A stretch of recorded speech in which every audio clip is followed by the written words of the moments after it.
দীর্ঘদিন ধরেই আত্মগোপনে রয়েছেন ঢালিউডের জনপ্রিয় নায়ক ও সদ্য বিদায়ী সরকারের সংসদ সদস্য ফেরদৌস আহমেদ।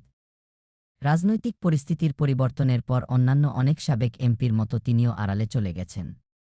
এই সময়টায় তার উপস্থিতি দেখা যায়নি কোনো সামাজিক যোগাযোগ মাধ্যমে বা জনসমক্ষে।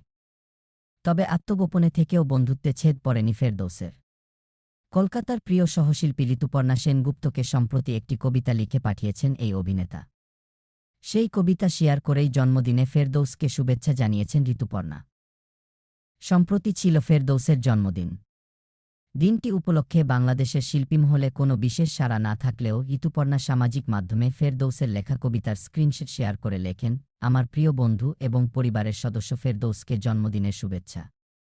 তোমার লেখা কবিতা, এই সুন্দর উপহারের জন্য ধন্যবাদ। পুরাতনের সাফল্যের জন্য তোমার এই কবিতা আমার অনেক মূল্যবান। আশা করি শীঘ্রই দেখা হবে এবং আবারও একসঙ্গে কাজ করব। ফেরদৌস-ঋতুপর্ণা জুটি শুধু পর্দাতেই নয়, বাস্তব জীবনেও দারুণ বন্ধুত্বের নিদর্শন রেখেছেন।